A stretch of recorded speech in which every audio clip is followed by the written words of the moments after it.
Hello and welcome to the New City Podcast, where we exist to renew the Quad Cities by restoring the health of its people.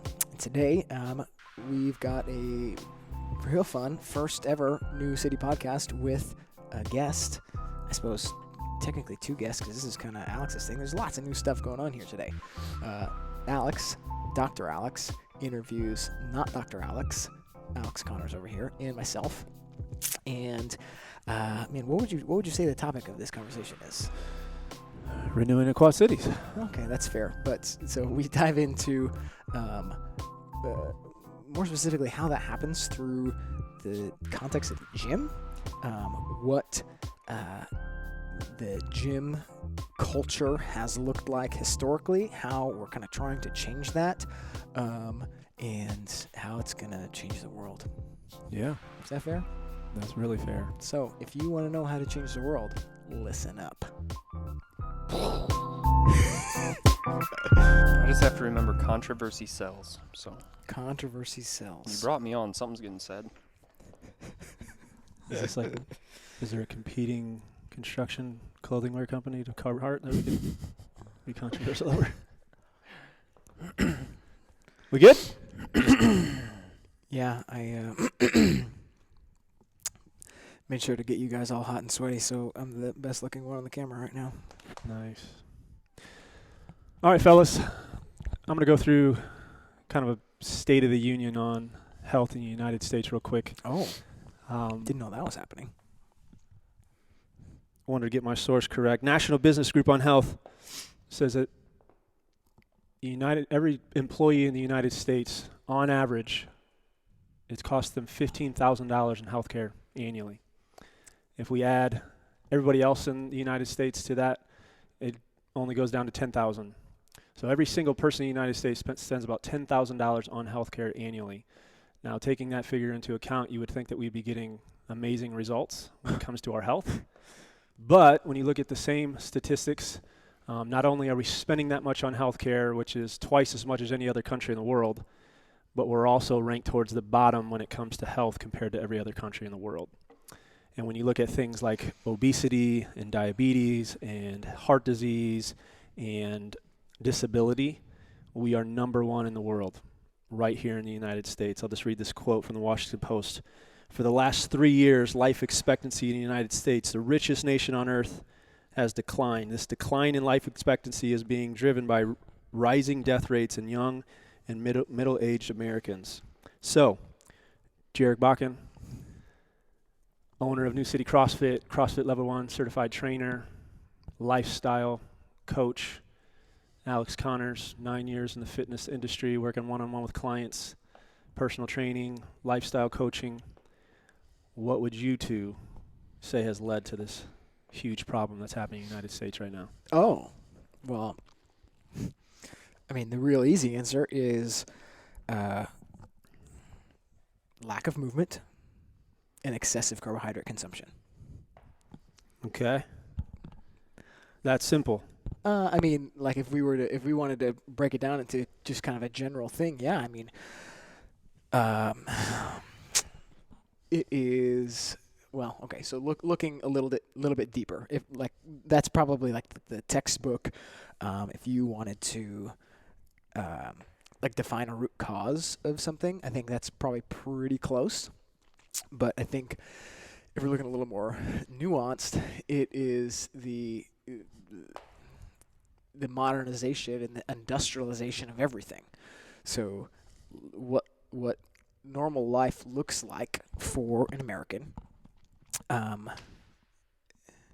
it produces a result that is sickness and disease, right? So because everything is structured to be quicker and more convenient and easier, like we've kind of made, I don't want to say cut corners, but we've prioritized things like speed, things like time, and disregarded what those things are going to do for the human body, I think. Yeah. Do you agree, Alex? Yeah, I think you pretty much nailed it. I think it comes down to the American lifestyle and what this society has pushed to be normal. The normal is now being overly busy, and because people are overly busy, usually unnecessarily busy, their lifestyle leads to convenience, and they need food that's convenient. And the busyness leads to stress, and then stress leads to wanting to just sit down and unwind at the end of the night. And conveniences like Netflix and television and all of these things have become normal. So it's normal to go work a job and put in crazy hours and then get really stressed out and then come home and not want to or have any desire to go do anything else that is hard or difficult, and grab something to eat on the way home and just unwind. Yeah. Yeah. So life has changed, work has changed, family life has changed, food has changed, and like because labor is no longer as much physical labor. A lot of labor is mental labor. Like there's aspects of life. So if we think, I mean, not that long ago, what it takes to survive. If we look at our basic needs of, having a shelter, having food and water, place to sleep, whatever. What it would take, like you're responsible for doing those things, right? Yeah. So, you're responsible for perhaps making your clothes. You're responsible for growing your food, hunting your food. You're responsible for like even having shelter, building a house, perhaps, Yeah. And there's probably a little bit of like, excuse me, in a community, there's probably certain people who, were better at building. Okay. So they probably help a little bit more in being able to, build people houses. Probably certain people who are better at, growing vegetables. They're probably helping to provide for this. But like all of those tasks are tasks that require a lot of the body, right? Yeah. But now, like most people, like it'd probably be shocking to know the numbers on how many people work for some type of end that is delivered to their consumer right here. Yeah. Right. And as we see it as conveniences and this being what people know is current now, it's only going to get worse if we look at how our children are being brought up through society. Physical education and physical recreation is not a priority for kids anymore. They sit around on their cell phones or their iPads or sit around watching TV. So they're growing up in this culture that only knows being sedentary. Yeah. They're not being pushed into being physically active. Mm-hmm. And through, even adults talking about this has become the norm of society. I see a lot of adults that have come into the gym or came into me to be my client that's all they knew, and they didn't even know that this realm of moving your body and feeling better and having energy and being less stressed because of exercise even exists. Right. Yeah. They didn't even know that was there. Right. And then once they taste that, they never want to go back. Sure. Right. So we're kind of talking about like there's multiple layers of this. So we kind of started by talking about this kind of external problem of the sickness and the disease and scheduling and all this type of stuff. What happens then internally is people are suffering with also like a lot of mental disorders, a lot of depression and anxiety and all that stuff. But what you're kind of pointing out there is really this philosophical belief that like life is kind of compromised. Yeah. Right? The healthy life without pain, without discomfort, without being restricted, without not being able to perform tasks, just incapacity, like that's normal. Yeah. And you just got to deal with it. And there's not really another option. We can medicate to make things feel better. We can do certain things to make things easier, right? Yeah. Where we kind of started. But as far as like having a life that looks different and is healthy and, you're fit and capable, like It's just so not totally in right. reach. The funny thing about that is like these days, now it's gotten more normalized to be in the gym because of a few different movements that have came up in the last 10 years. But it's like even now, people that eat healthy, they're the crazy ones. Sure. People that exercise daily, oh, those guys are crazy. Right. Why would they do that? Right. Yeah. And that just shows how normalized Mhm. being sick and hurt Right. and diseased Mhm. is. Yeah, that's good. I mean, I like the way you guys are going with this. I mean, what I'm hearing you say is there's different layers to this problem. And although I asked kind of about, I made it in the context of maybe a secondary cause or tertiary cause of, like you said in the beginning, lack of movement and eating too many carbohydrates. Well, we've got kind of these layers that are underneath that of what's happening in society, from a cultural perspective, the way people are thinking now mentally, what they're used to, what's been their experience in life. But if we stick to kind of this context that we want to get to today as far as the fitness industry or fitness and health industry, both of you guys have been involved with a number of different gyms and experienced people coming into a gym to work out. What would you guys say the fitness industry has done that's been beneficial to fighting against this problem? And on the other side, maybe what has it done to add to the problem that we're currently in? Sure. Well, so what's beneficial is when you do anything, okay, when you go from nothing to something, like we're working in the right direction. So no matter what you're doing, if it's as simple as, like going for a walk, like there's extremely beneficial things that are happening there physiologically that are not happening when you are sitting on your couch or, we go through the day, laying in your bed, going to your breakfast table, going to the seat in your car, going to your office chair, going back to the seat in your car, going to your couch, going back to your bed, okay? When we break that cycle and go for a walk, we are like, keep doing that, right? So anything that we're doing to kind of break that modern, habit, beneficial. Yeah. Right.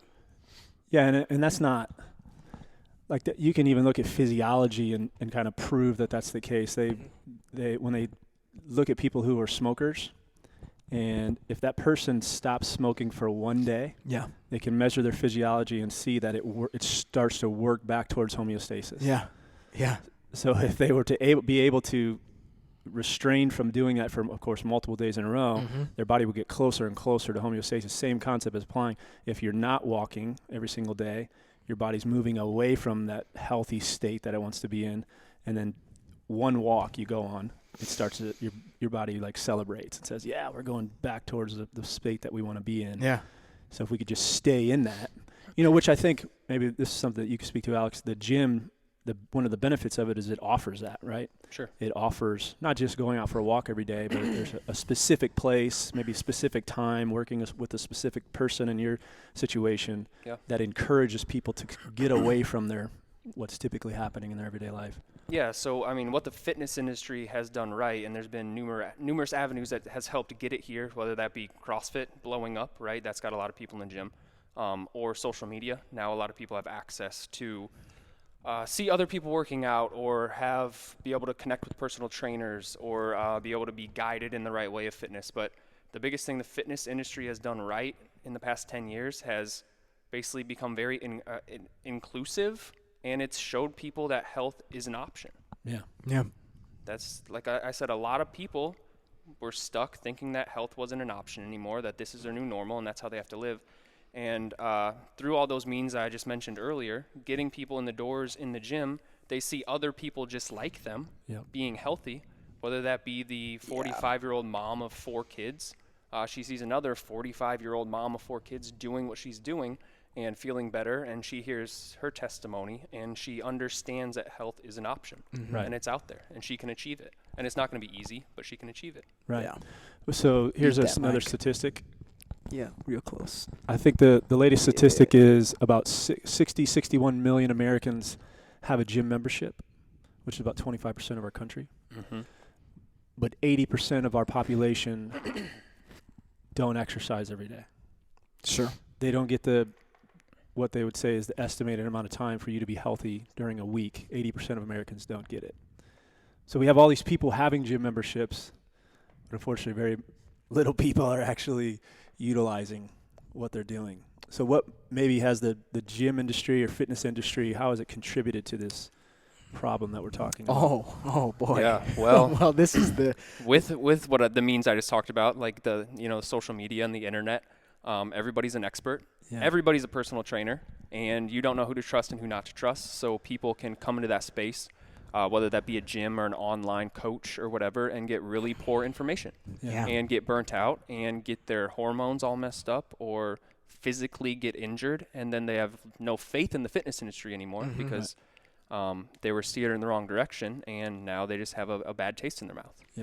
Yeah, it's a ton of that, and I think there's a few different ways we can talk about how the internet alone has influenced kind of the fitness space, but even the big box gym model, like the model is like we need to offer enough amenities and amazing things for somebody to really want to be a part of this. We want to sell the vision, we want to sell on the potential outcome that could happen. You could be a person that uses this amazing facility with this swimming pool and all of these machines and weights and childcare and classes and everything. This is awesome, and this could be you, right? They want to get you into the door, and for only $20 a month, $40 a month, whatever amount that seems like I can afford that. Like that can be my life, and like it's not even breaking the bank, right? Right. That's the game. And they don't want you to come. Because as soon as you sign up, like you won't hear from them again. Yeah. If every one of their members came, they'd have a huge facilities issue. Oh, they don't want you to come. My gosh, I've heard the numbers for Planet Fitness in like Manhattan or something. I want to say the facility could hold a couple hundred people. Membership at that facility is like 3,000. Mm-hmm. Yeah. Right? Yeah. 3,000 members for literally like if a tenth of these people show up, like Right. screwed. Right. Yeah, and I think we can go on and on about that as far as just on the industry as a whole and what they're doing wrong. But both of you guys have somewhat of a CrossFit background, at least group fitness type background, CrossFit functional movements, high intensity movements. Let's ask that same question to that particular industry. What has CrossFit done as a benefit to work against this problem? And thinking historically, right? Mm-hmm. And then maybe what have they done to contribute to the problem, if anything? CrossFit, whether you're a CrossFit hater or not, you cannot deny they've gotten more people moving in the last 10 years than any other movement. Yeah. Period. Yeah. Globally. Nothing. Not just in the US, globally. And you can't deny that. And through that, all these other fitness sports have grown as a byproduct. Sure. Yeah. And another thing they've done right is obviously they've made it community-based. And there's a lot of good things about fitness, about anything being community-based, but fitness specifically, relationships and accountability is usually what's going to sustain you through something. And that something we're talking about now just happens to be fitness. And CrossFit has done a really good job of cultivating that. Mm-hmm. Yeah. Yeah, right. It's like the gym is, people think, oh, this is kind of where I go for getting physically stronger, and it's like this isolated picture of the human being. Okay, this is what I do with my body, right? But some of the things that CrossFit has done really well is not only addressing the body in, a very effective way, right? The methodology of CrossFit has proven itself to be extremely effective, producing what they term as the fittest people on the face of the planet, right?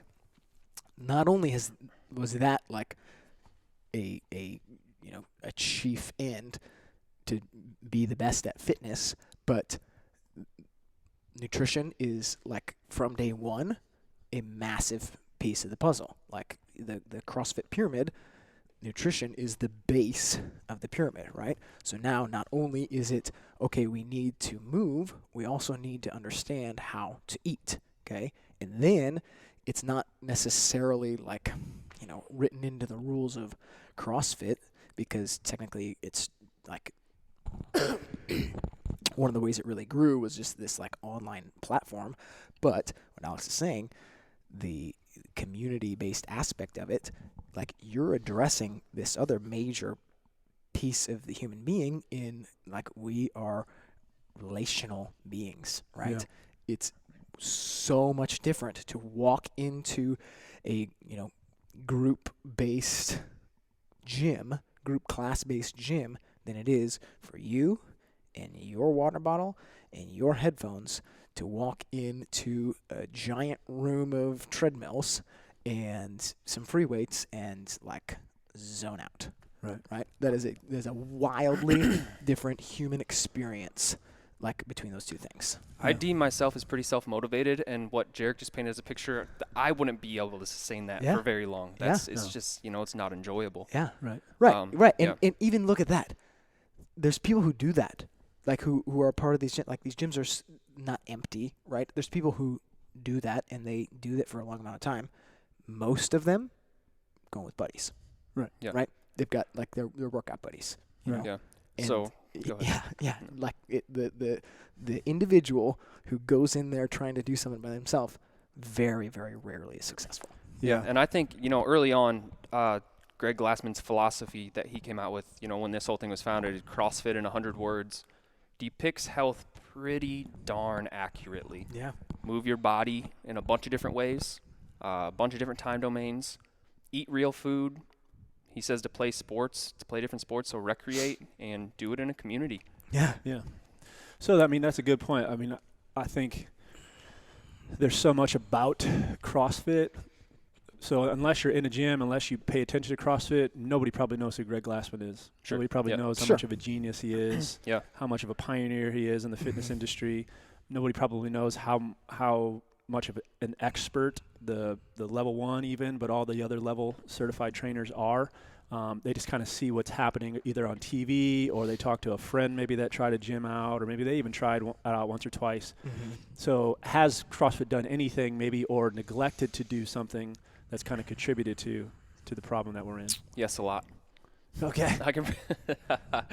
So here's where we're going. We're going kind of Sure. starting way up here, and we're trying to get down closer to our context of what we're trying to do with New City CrossFit. So we're going to get there. So go ahead and spill your beans. Yeah, so first things first, what they did that I think was a poor decision, it helped with the growth of CrossFit, but then it also helped with the negative taste of CrossFit, is they made it way too easy to get certified and open a gym. And because that barrier to entry was so low, entrepreneurs who had no clue what fitness was saw people making a bunch of money off these little warehouses where the overhead's really low, and all they had to do was go pay $1,000 to get a certification, and they don't really care about fitness or health. They just want to make money, so they open this thing, and then they get a bunch of people in, and they give them bad guidance, and they hurt them or they overtrain them. Yeah. So I think the barrier to entry being so low to get into the space was a negative thing. Sure.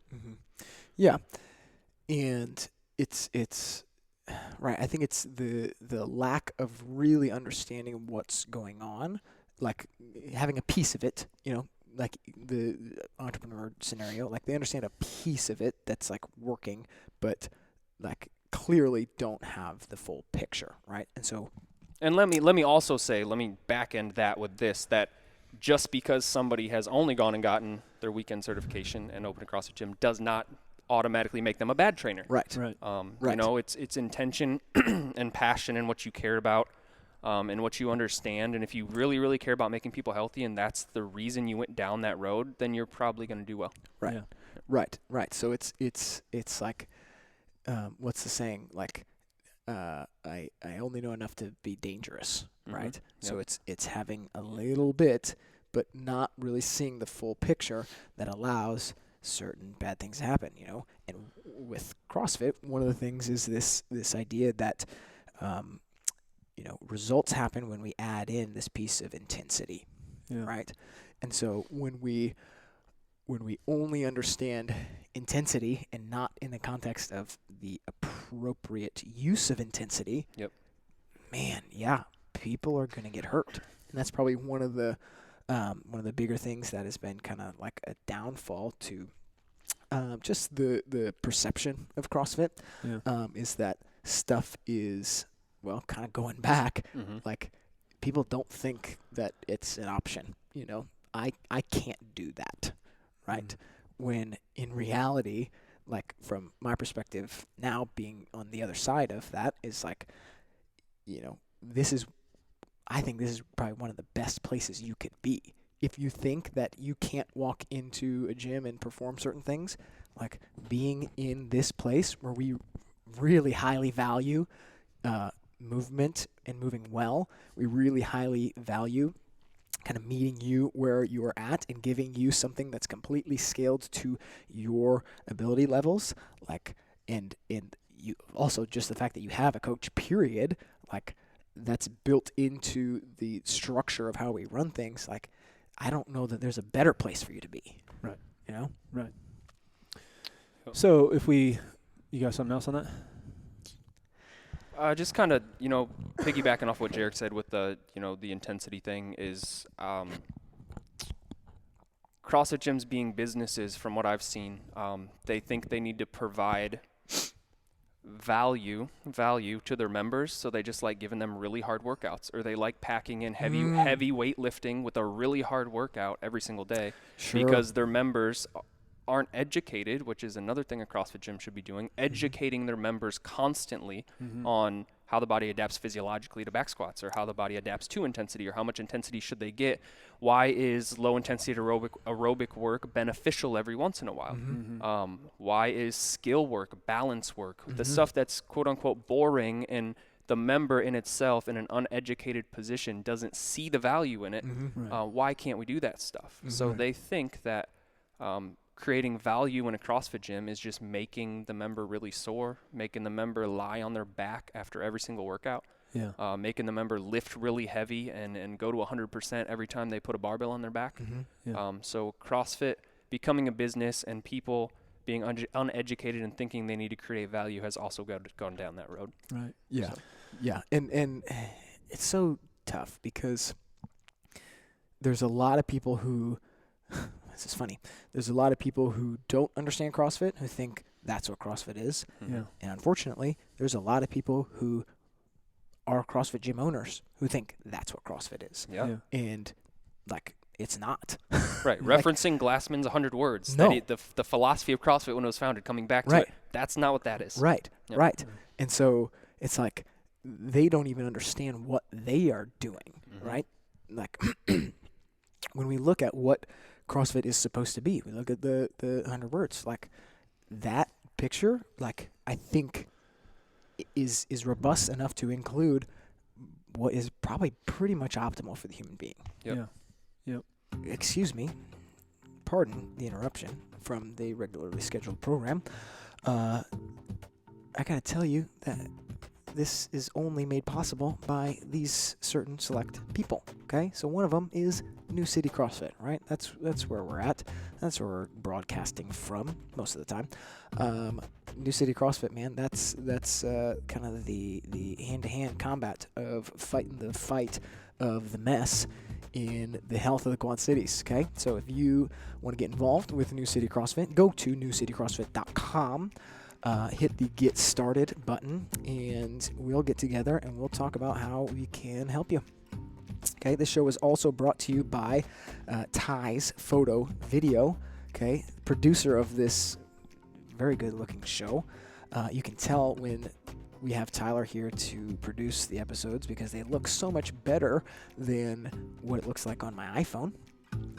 But Tyler is offering a great deal for anybody who listens to this podcast. So if you come to the gym and you get fit and you think you look good and you want to take some pictures of yourself to have a little memory of you in this good-looking state, Tyler's your guy. So weddings, children's birthday, yearly photos, family photos, anything you want to hang on your wall, Tyler's your guy. So what you're going to do is you're going to go to tysphotovideo.com, and after you talk to him, hit the contact, do all the stuff, booking a session with him, and when you go to pay, if you enter New City, NEWCITY, at checkout in the little promo code tab, you're going to get 10% off your session fee. So 10% off. Yeah, if your back hurts, or if you want to know more about how the body is able to heal and wants to heal, you can go see Great River Family Chiropractic. And I don't know if there's any type of promo code. Do you for like a free first visit or something like that? 0.5% off. 0.5% off, whatever. Great River Family Chiropractic is also a big sponsor of the show. And if you need a chiropractor, you got one. That should be your ad. Okay, back to our regularly scheduled program. You guys are kind of already touching on it because you're giving your perspective on gyms in general, but I think your only experience has been local. So if we take this kind of topic that we've been discussing and bring it into the context of the Quad Cities, fitness industry in the Quad Cities, CrossFit industry in the Quad Cities, how would you say, what have they done to, again, work against this problem that we talked about for the people of the Quad Cities? Sure. And then maybe what has it failed to do, or what has it maybe contributed to as continuing this problem going on? Yeah, so I think one of the things that is maybe a little bit unique to the Quad Cities as far as how it relates to CrossFit, its origins here were like very heavy-handed into kind of the competitive side of it, right? So like from the beginning until even now, there's been very, very high-level athletes in this area. And, you know, they have been the ones who have kind of been at the forefront of a lot of the gyms.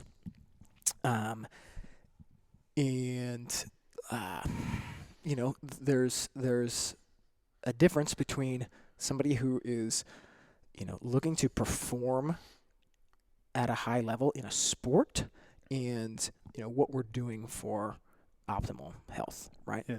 And so since in this area, there's been a lot of very high level athletes. And it's like there's nothing wrong with somebody being a high level, like really good athlete and performing at that level. Absolutely nothing wrong with that. Like, sweet. But that has influenced, you know, probably, you know, the practical aspects of stuff, although I can't speak to that as much, but definitely influenced the perception of what these gyms are doing. Yeah. I will say, if you look at the Quad Cities per capita, we have a gigantic fitness market here. There's a lot of gyms. There's a lot of CrossFit gyms. There's a lot of big box gyms. There's a lot of yoga studios, running groups. So that's pretty cool. Yeah. The Quad Cities is a lot of people are moving their bodies. As far as CrossFit, the Quad Cities got introduced to CrossFit really early compared to a lot of the rest of the country back in 2009. I think Quad City CrossFit was the first gym that opened, and the next closest one was maybe 200 miles away. So it was really early. It was really bare bones. And to speak to what Jarek was talking to, it kind of came in the rise of fitness as a sport. Yeah. So it grasped onto that. And also the amount of people we've had at regionals and the games from Davenport is pretty crazy. It's crazy. Pretty crazy. Yeah, just Iowa in general. Yeah. There's lots of gyms from Iowa Right. that have gone. So Yeah, 1 year from the north central region, it was all Iowa. yes. Yep. The 3 teams that went, Yep. all Iowa teams. Yeah. Yep. Yeah, So- and then even recently, very, very high level. Right. You know, But places like in the games. literally best in the world. Yes. Yes. Actually, Luke Schaefer just qualified for the games this past weekend as an individual. So that's really cool. Yep. He's an Iowa boy. So there is some remnants of that, right? There's high-level gyms around here. People see that. People catch on to that. And they do run with that. But I have seen a lot of gyms do a really good job of analyzing themselves, seeing what needs to change, seeing why that's not right, and making changes in their programming and how they do things and their movements and taking that out and providing that as a product to Yeah. people. So Yeah. Yeah. So this question is probably more directed towards Alex because me and Jarek came up with the vision. So it'd be kind of dumb to ask Jarek. We have this vision of, we say, renewing the city Mm-hmm. by renewing the health of its people. So we have a huge vision, right? We see this same problem that I mentioned in the beginning. We're spending all this money on healthcare and not getting the results from it. We are one of the sickest countries on the entire planet, which means the Quad Cities is one of the sickest cities on the entire planet. But we want to change that. We want to not just start a gym and have people coming in to get fit. We want this gym to just be the beginning of this whole entire Quad Cities actually changing from a health perspective. So you kind of being in this industry for the past 9 years, do you think that that's realistic? It's absolutely realistic. Yeah. Elaborate. So obviously using the CrossFit model with community and taking out, like, you guys don't care about, well, maybe you do care about being a competitive CrossFit athlete.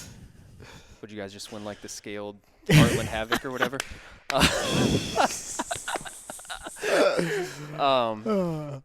No, but having philosophies, as you guys have, having a backbone to what you want to see, having a vision to how you want to see that done, and then utilizing the CrossFit model, what I would see as appropriately and effectively, how Greg Glassman talked about it at first, that's an effective product. And we've seen that done before, and it can be done in the Quad Cities. And with the paradigm shift of, like I said, the internet and people wanting to be healthier, I just think it's moving towards that. And if people are moving towards that and they have something tangible to go to, and that's New City CrossFit, then they're going to end up there and they're going to be led in the right direction. Yeah. So if we go back to my last question, though, how come it hasn't already happened? Ooh. Because fitness is hard and people don't like to make hard decisions, and it's a slow movement. So that's coming from kind of what's happening outside the gyms, right? The people. So kind of, I don't want to say blame, but you're kind of blaming the people outside. Sure. If we looked at the fitness industry in the Quad Cities, how come what our vision of the Quad Cities, let's just call it the healthiest city in the United States, how come something like that hasn't happened since there's been gyms around here forever? Well, first of all, I would argue that it is happening. Going back to my statement that I mentioned, the per capita, the amount of CrossFit gyms or fitness studios or whatever you want to call it in the Quad Cities is pretty outstanding. So here's something. Maybe I think this is crazy. Maybe you don't think it's crazy. Let's say there's 400,000 people in the Quad City area. Yep. With all the gyms that there are, because you said there's a lot of CrossFit gyms. Yep. By my estimation, that means there's at the most 2,000 CrossFitters in the Quad City area. 400,000 people in the Quad City area. Yeah. 2,000 CrossFitters. Sure. That's a big difference. It's a big gap. That is a Right? big gap. Absolutely. And if you get a 1 million square foot facility like an Amazon distribution warehouse, maybe you can get more in here. But no, I would argue that the health shift in the Quad Cities has been pretty drastic in the past 10 years, and it's happening. And I guess what was your question before that? Well, I'm just kind of, so we have this vision of it happening, right? And we are fighting to be intentional, with which this podcast is a part of that. So I feel like in order for us to be able to be successful in that, we kind of have to know what's happened in the past, so that we can take what's been good from that past and add to it, or not do what's maybe happened in the past. So, having experience in the past 9 years in the Quad Cities of working in that industry, I'm just trying to figure out maybe what is some things that have contributed to it. Maybe not as being successful as it could be, since you said it's happening. Sure. I mean, and I think that's going back to all the problems that I kind of brought up, or my conflicts with CrossFit, because you guys are a CrossFit gym, that I provided earlier in the podcast. And that's not being intentional about education, which you guys are. You guys put out content to educate people. You bring people to the whiteboard and talk about philosophies of health before class every time. You don't program the gym to be stacked with intensity in every single facet of fitness every single day. You guys create a community, and you just kind of have this vision of renewing the city. Yeah, this guy had me doing wall sits the other day. Oh yeah, yeah. You Super probably intense. weren't at parallel. Super You're just intense. pushing your heels into the ground and leaning into the wall. What would Probably you wasn't very What bad. would you add to this question, Jared? I have plenty of things to say, but what was the actual question? Maybe what has happened in the Quad City right. fitness Why industry, hasn't- CrossFit? Yeah. Yeah, why hasn't this kind of renewed state already happened, right? Yeah. So I think what Alex is trying to get at is essentially we've worked in that direction, but maybe at an extremely slow pace. Yeah. Right. So I think one of the reasons why it's maybe been moving at a slower pace is because, a more robust picture and understanding of what, health is, what the human body, is what the human body is capable of, what the human body needs. I think a lack of understanding in that direction is probably a piece of it. But then also the intentionality that you are setting out to restore humans. Yeah. Rest in peace. No. Restoring human. No. That's It not. will be resurrected. It will be resurrected. It's not dead. So Well, it can't be resurrected if it's not dead, right? whatever. This is fringe. So, understanding that we're not just in here to help people squat more. Yeah.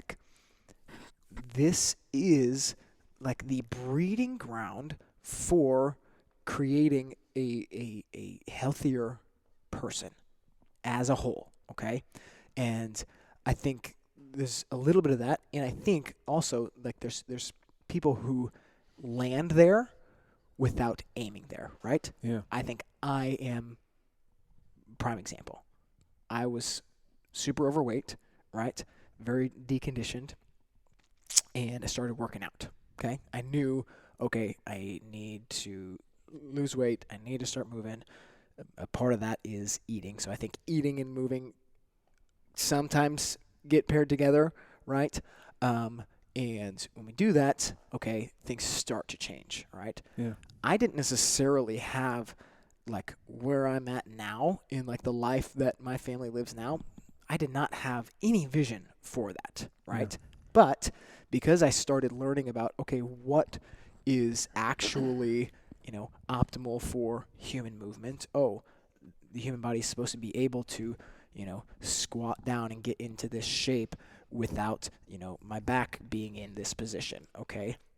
The human body is supposed to be able to put, you're supposed to be able to put your arms over your head and get them straight and get them into this position and carry a load in that shape, okay? Then looking at the food stuff. The human body is really good at digesting these real foods that are found in nature, okay? And that is what we are intended to eat, okay? Cool. Then it starts to get, down the hole of if I'm optimizing these areas of my life, where else am I missing the mark? What else is not actually optimal for my life? And asking those questions is what has gotten me into all these other areas of what it takes to be a healthy being. So far to the point where it's okay, there's a lot of stuff here that nobody's really looking at, nobody's really thinking about, and we need to be, right? Yeah. And so that's what's gotten me to this point of understanding that the CrossFit was a gateway to that for me, right? So if I look at what happened for myself and I think about, okay, if somebody actually had that vision for me and was drawing me to that, how much easier would that path have been? Right. Right? It took me however many years to figure out all this stuff, and I'm still figuring stuff out. But kind of our vision now is if we have that in mind, not just helping people lose weight, it's a part of it, not just helping them get stronger, it's a part of it, but having this renewed state in mind. Yeah. If that's actually our aim from the start, number one, how does that change what we do along the way? Kind of what you're getting at. Like it changes, how we approach things, but like the whole trajectory changes. Right. Yeah. It's wildly different. Yeah, that's good. So one of the other things that I was thinking, and I don't have the experience that either of you have had in kind of this world, although I think maybe I've been part of 5 different gyms in the Quad Cities, and I won't speak specific to the Quad Cities, I'll speak to the Des Moines area because my brother was a gym owner in the Des Moines area. When my brother opened up his gym, I think he told me that there was four main CrossFit gyms in the Des Moines area, and this isn't just Des Moines, this is West Des Moines, Johnston, Urbandale, all that stuff. And from his gym and the other gym that started, within like 4 years, there was 19 gyms. And it wasn't because it was like a plant, right? It wasn't like Ryan's gym was getting really big and saying, hey, man, our gym is getting too big. I want you to go start this gym, and you go, I'm going to send you off to go flourish. It was, I can do this myself, right? Yep. And I'm going to go start a gym, and I'm going to pull half of your members with me and go to this other gym. Right. So I think they're I've only seen that a time or two. And again, I'm sure there was probably good reasons for that. Maybe there was tension that couldn't be dealt with. But I guess that's just what I've seen. That, and then you combine, all the other different types of gyms. There's just so much. Let's just put it nicely, they're not working together, right? There's no collaboration. Nobody has this kind of same vision as far as, hey, we have a city who's suffering, who's sick, who's dying early. Instead of let's just, having a good business model so that we can provide for our family and be successful on our own, let's actually have a mission that we're on and working towards, and knowing that this small little gym's probably not going to make that happen. So we need to collaborate with other people who, I hate the phrase like-minded, but because I think it's overused, I guess, but something like that can be on the same team and actually work towards the same goal. I think that's the only way it happens to a higher degree than what's already happening, like you referenced. Yeah, no, that's good. Yeah. So what would you guys say then, just kind of close this out?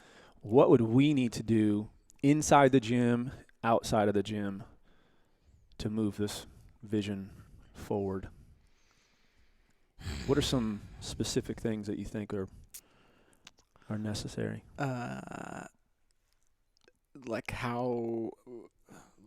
How is what we're gonna do look different? Is that what you're asking? You're not supposed to ask me a question when I'm in the middle of a drink. Oh, sorry. This is podcast etiquette. He's the one asking the questions, Jarek. So we have this vision, and we want to see it come to fruition, right? Right. So, and what I just referenced is we're not planning to do that by just having member by member come into this particular location. Yep. Right. Yep. So what do we need to do on that level? But then what needs to happen, or what can we be doing outside so that we at least do what we're in control of? Yeah. So a couple big things. One is the actual the actual service that's being provided to the individual. Okay. So I'm thinking like real micro, and I'm also thinking real macro here. So the real hand-to-hand portion of it is, so like a person walking into a CrossFit gym, or honestly, it doesn't have to be CrossFit. A person walking into a fitness facility and undergoing a pretty drastic life change, okay, right? There's many other factors that have to play into that for that to go well, and for that person to succeed, and for their life to change, for them to lose the weight, and then for them to stay in that place and sustain that for the rest of their life, okay? That's the anomaly right now, right? So one of the things that I want to do with our membership is whatever we can do to make that everything but a guarantee, that's what I want to do. So we know that you don't only need to come in here and work out, okay? You don't only need to change your diet. You need education on all these things. You need to understand why you're doing all these things. You need to not just follow the perfect plan. You actually need to have the understanding for yourself, and you need to be taught, and like it needs to like grow into this thing that's sustainable, right? And so what I want to do is develop a system basically where like that is the end goal. You know, it's not just to get you to a point where you're attending class this many times a week and like you've built a habit and rhythm out of that. Like, no, the end goal is you in this renewed state. It's you as a healthier human being, which is going to make you perform better across the board. You're going to be a better, you're going to be a better family member, you're better husbands and fathers and workers, and like that is going to then kind of essentially be this, ideally, you're kind of like a billboard for like this lifestyle. You interact with way more people outside of here than I'm able to do, right? Yeah. And so then that hopefully becomes cyclical and, inviting other people in to experience this good thing that you've experienced now, right? Yeah. So pragmatically, I mean, how does this happen in the Quad Cities? Well, first of all, going back to me saying people think being unhealthy with heart disease and being sedentary is normal. Well, they need to have awareness raised to them that that's not normal and there's another option. Mm-hmm. And how does that happen? It can happen through pushing out content, but chances are they're probably not going to watch an hour-long podcast.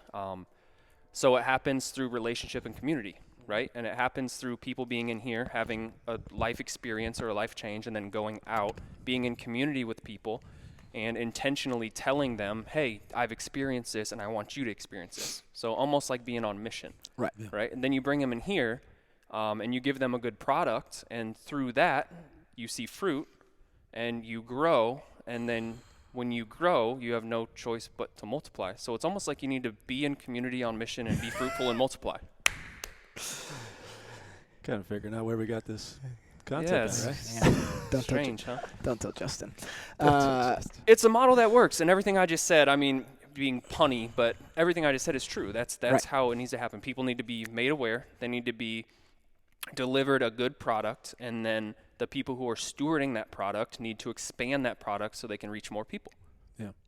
Yeah, and like I'm also not ignorant enough to think that we have what it takes to change the whole city, right?